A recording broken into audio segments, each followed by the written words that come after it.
The Raven, written by Edgar Allan Poe, read by Professor Severus Snape. Once upon a midnight dreary, while I pondered, weak and weary, over many a quaint and curious volume of forgotten lore, while I nodded, nearly napping, suddenly there came a tapping, as someone gently rapping at my chamber door. "'Tis some visitor," I muttered, tapping at my chamber door. Only this and nothing more. Ah, distinctly I remember it was in the bleak December, and each separate dying ember wrought its ghost upon the floor. Eagerly I wished the morrow, vainly I had sought to borrow from my books surcease of sorrow, sorrow for the lost Lenore, for the rare and radiant maiden whom the angels name Lenore, nameless here forevermore. And the silken, sad, uncertain rustling of each purple curtain thrilled me, filled me with fantastic terrors never felt before. So that now, to still the beating of my heart, I stood repeating, "'Tis some visitor entreating entrance at my chamber door, some late visitor entreating entrance at my chamber door. This is it and nothing more." Presently my soul grew stronger, hesitating then no longer. "Sir," said I, "or madam, truly your forgiveness I implore, but the fact that I was napping, and so gently you came rapping, and so faintly you came tapping at my chamber door, that I guess was sure I heard you. Here I opened wide the door. Darkness there, and nothing more. Deep into that darkness peering, long I stood there wondering, fearing, doubting, dreaming dreams no mortal ever dared to dream before. But the silence was unbroken, and the stillness gave no token, and the only word there spoken was the whispered word, "Lenore." This is a whispered, and an echo murmured back the word "Lenore." Merely this, and nothing more. Back into the chamber turning, all my soul within me burning, soon again I heard a tapping somewhat louder than before. "Surely," said I, "surely that is something at my window lattice. Let me see then what through it is, and this mystery explore. Let my heart be still a moment, and this mystery explore. 'Tis the wind and nothing more." Open here I flung the shutter, when with many a flirt and flutter, in there stepped a stately raven of the saintly days of yore. Not the least obeisance made he, not a minute stopped or stayed he, but with mien of lord or lady perched above my chamber door, perched above a bust of Pallas, just above my chamber door, perched and sat, and nothing more. Then this ebony bird, beguiling my sad fancy into smiling, by the grave and stern decorum of the continents it wore.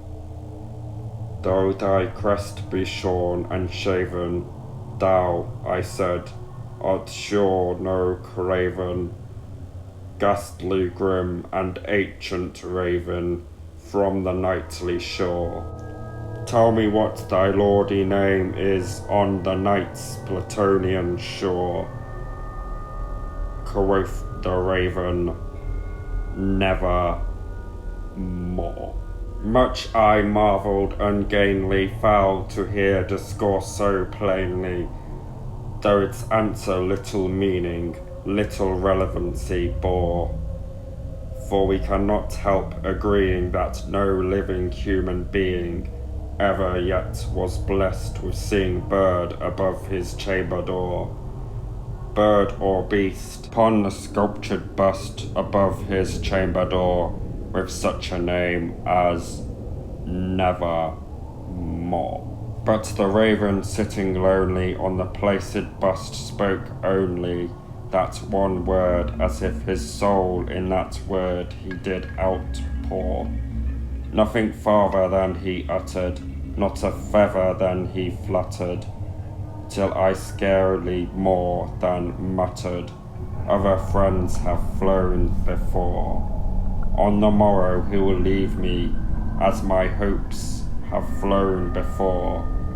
Then the bird said, never more. Startled at the stillness broken by reply so emptily spoken, doubtless, said I, what it utters is its only stock and store, caught from some unhappy master whom unmerciful disaster followed fast and followed faster, till his songs one burden bore, till the dirges of his hope that melancholy burden bore of never more. But the raven still beguiling all my fancy into smiling, straight I wheeled a cushioned seat in front of bird and bust and door. Then upon the velvet sinking, I betook myself to linking fancy unto fancy, thinking what this was ominous bird of yore, what this grim, ungainly, ghastly, gaunt, and ominous bird of yore meant in croaking never more. Thus I sat engaged in guessing, but no syllable expressing to the fowl whose fiery eyes now burned into my bosom's core. This and more I sat divining, with my head at ease reclining on the cushion's velvet lining that the lamplight gloated o'er, but whose velvet violet lining with the lamplight gloating o'er she shall press, never more. Then methought the air grew denser, perfumed from an unseen censer, swung by seraphim whose footfalls tinkled on the tufted floor. Wretch, I cried, the god hath lent thee, by these angels he hath sent thee, respite, and nepenthe from thy memories of Lenore. Quaff, oh quaff, this kind of nepenthe, and forget this lost Lenore. Quoth the raven, nevermore. Prophet, said I, thing of evil, prophet still if bird or devil, whether tempest sent or whether tempest tossed, thee here ashore, desolate yet undaunted, on this desert land enchanted, on this home by horror haunted, tell me truly I implore, is there balm in this Gilead? Tell me I implore. Quoth the raven, nevermore. Prophet, said I, Thing of evil, prophet still, if bird or devil, by that heaven that bends above us, by that God we both adore. Tell this soul with sorrow laden, if within the distant Aidenn it shall clasp a sainted maiden, whom the angels name Lenore. Quoth the raven, nevermore. Be that word our sign of parting. Bird or fiend, I shrieked up starting. Get back thee into the tempest and the night's Plutonian shore. Leave no black plume as a token of that lie thy soul hath spoken. Leave my loneliness unbroken. Quit the bust above my door. Take thy beak from out my heart, and take thy from off my door. Quoth the raven, nevermore. And the raven, never flitting, still is sitting on the pallid bust of Pallas just above my chamber door. And his eyes have all the seeming of a demon's that is dreaming, and the lamplight o'er him streaming throws his shadows on the floor. And my soul from out that shadow that lies floating on the floor shall be lifted nevermore.